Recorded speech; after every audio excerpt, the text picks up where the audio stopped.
Alright, so hi guys, Charles here. Hi, TT here. Here with Chatter. Matters. Alright, so on this episode today, we're going to talk about interest rates. It's the thing on everyone's mind. It's on my mind. I think it's also on your mind. It's definitely also. on my mind. I think it's on everyone's mind. If you own a house, Painful. it's really painful now. I'm not sure about how you guys are handling it over on the other side, but I think it's very important that we address it. What's going to happen for 2024 onwards? Because 2023, we can see that it really rise significantly. Maybe you want to share more about what really happened. We've been through a lot of rate cuts. I mean, rate gains. What do you actually call it? Rate hikes. Yeah, that's the key word. But anyway, what we need to know is that interest rate has been rising very, very fiercely since I think last year. And over don't know how many rounds, probably more than 10 rounds. And then on the US side, the basis point, I think it's been like 500 plus basis point, 5+%. On our side, it doesn't hurt as much. For the SORA side now, it's still sitting on around 3.7+%. Most of us are holding on to the 3-month SORA one. For those a little bit more on the 1-month SORA, then it's more of a wild ride. But for most of us, they are on the 3-month SORA.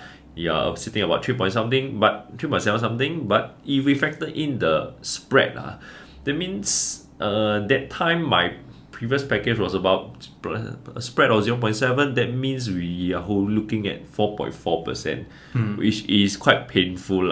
What about you? What's your spread previously? Yeah, so I mean, generally the fixed rates currently now, I noticed that most people in buying the resale property, most of my clients also, their fixed rate now, they're getting about 3%. Some are lucky to get like 2.9, Correct. about 3.1, around there. That's the fixed rate.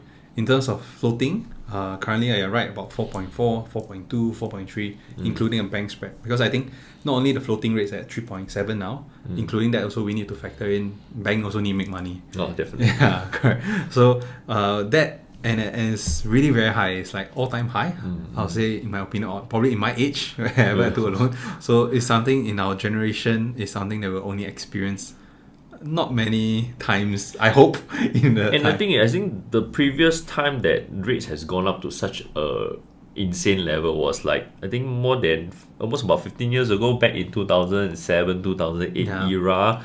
That's why I think at this point where at our age we are looking at our first few properties, this is where we are being smacked in the face with such a high interest rate.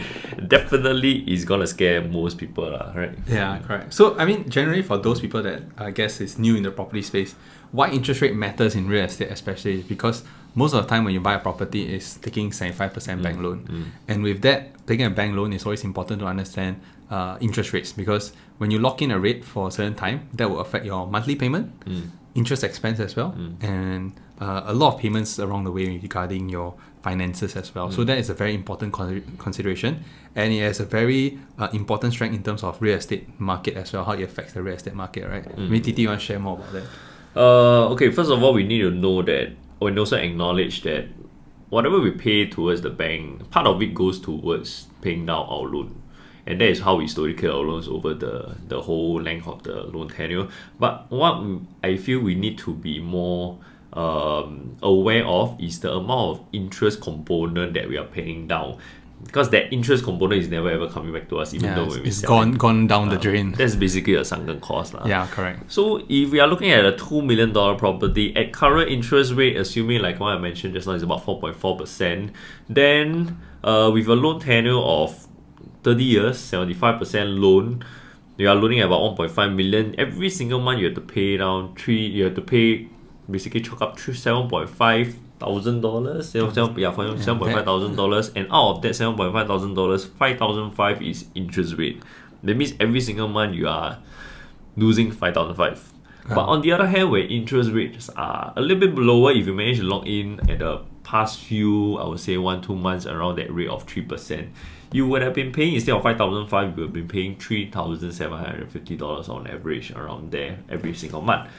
And for those that are lucky, then they managed to lock in at a 1.5. Remember there was that time 1.5%. That's crazy. Quite some banks I shall not mention 5 years for 1.5. I remember that some of my friends recently, they just told me, oh, we lock in at the 5 years 1.5. I'm like, oh wow, you managed to get the best deal, man. And even if those guys, they okay, for example, those guys that managed to lock in at the 1.5, then their cost is just $1,875 to hold on to that property. That's why you see the difference, 5,500 to 1,875. It's a huge difference.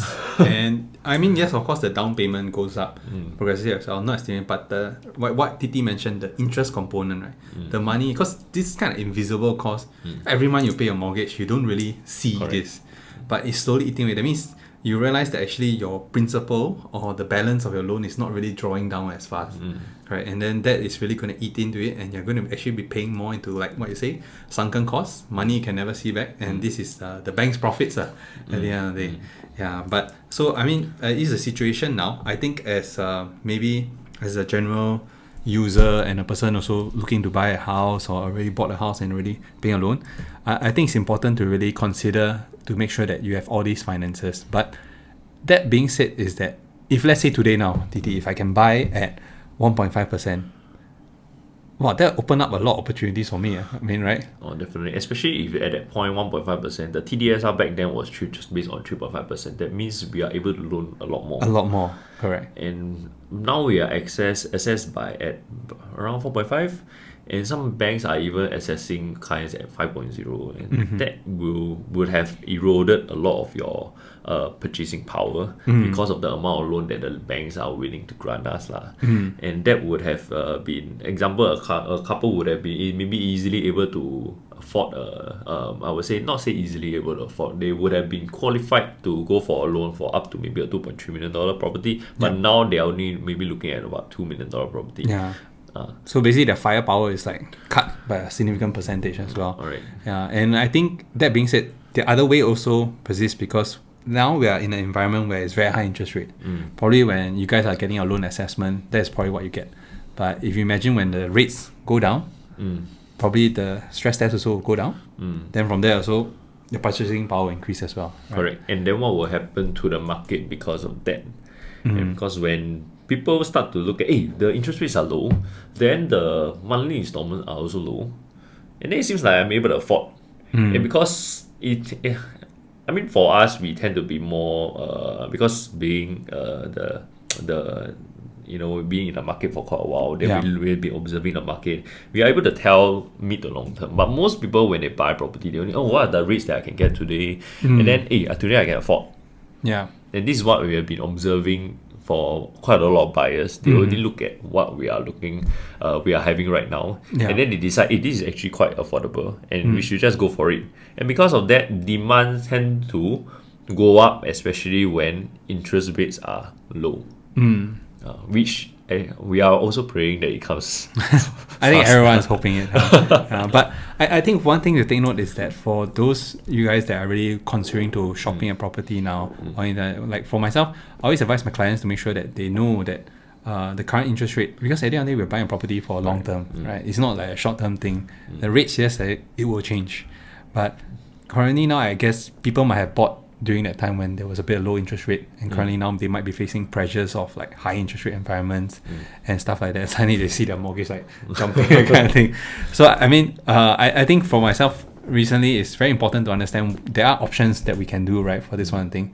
Yeah. So I think I'll share with one is called repricing. So repricing is very important in terms of ways. It's just that basically, let's say now I'm with a certain bank that I take my bank loan with, and I'm just readjusting my rates because after my lock-in rates expire, and then they'll probably shift it back to a floating rate where currently now it's a very high amount, and then I'm going to re-lock into a fixed rate.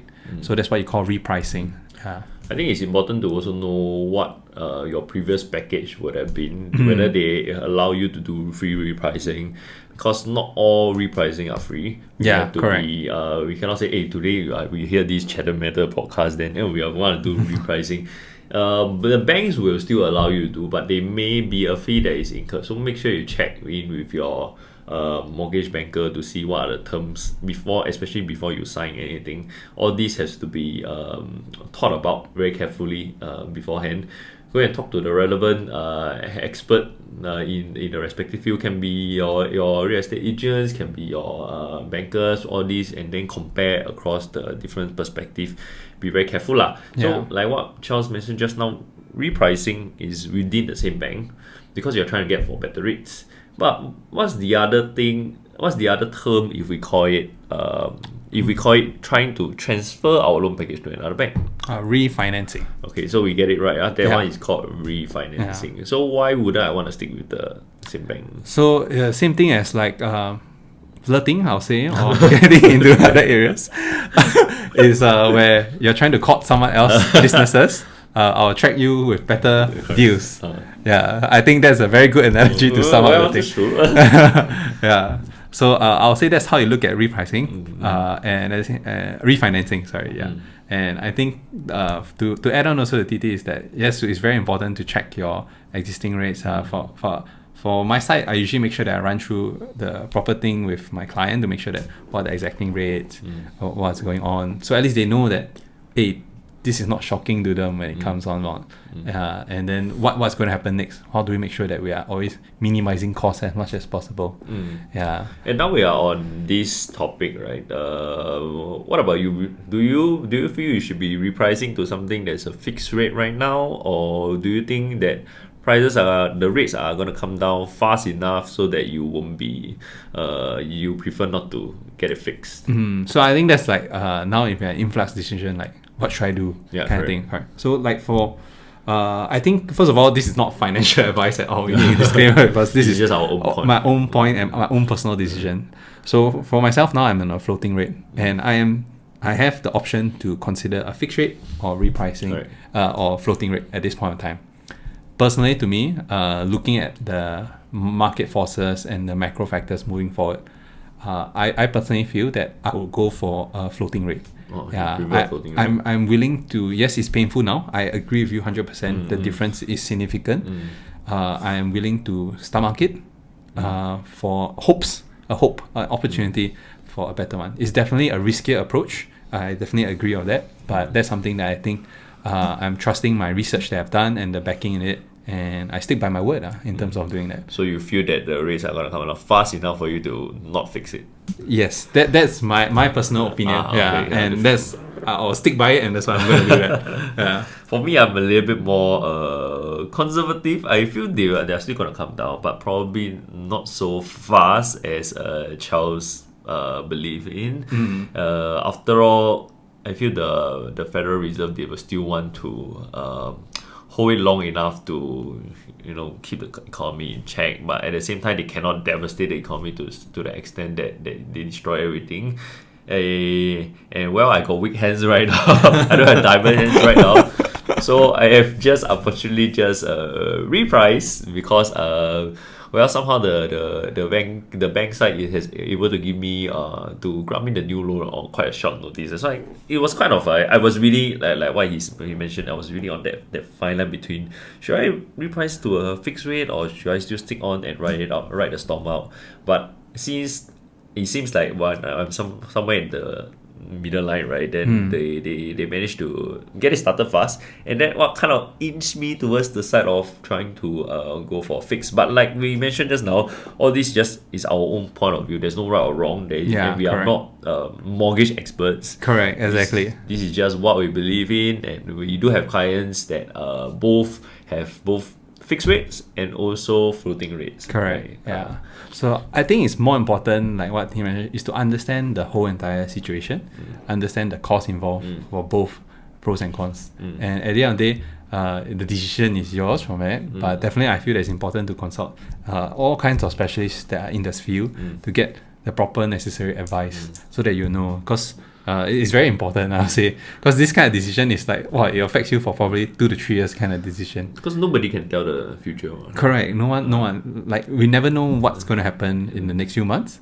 Yeah, and also I truly don't believe that we have somebody that even working in a bank or which financial system. No, but I don't think there is somebody that is very very sure that the rates are going to come down by when here and there. Yeah. It's only based on an educated guess, I would say.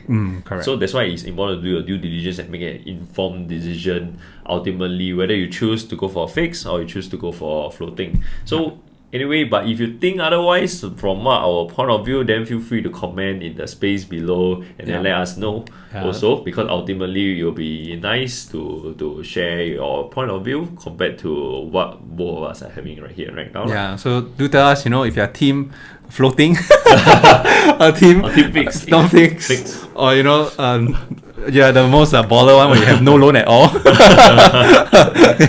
But no burden. Yeah, so I mean, definitely, we will be love to hear comments. So I think this probably concludes what we have to share. Definitely. If you find what we are sharing here today is helpful for you, then make sure you help us by liking, sharing, and subscribing to our channel, so that we can keep in touch and then look out for future episodes that we have for this Chat the Matters. Yes. So, TT, what's the next episode that we want to cover now?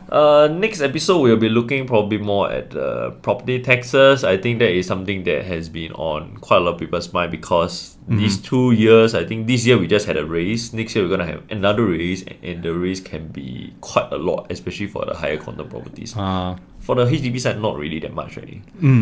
But there is still a significant tax increase in terms of the bracket. Yeah. But of course, they did a tax rebate thing recently to help a one-time offset, but eventually it's still gonna come in. So I think this one definitely will leave it for the next future episode. So still tuned if you are interested to find out more. Yep. If you guys have any other specific topics that you want us to talk about or what, then just make sure you also comment on the below to request on the topic, and we see whether we can fit it into our channel. Yeah, that'll be nice. All right, see you guys. Bye. Bye.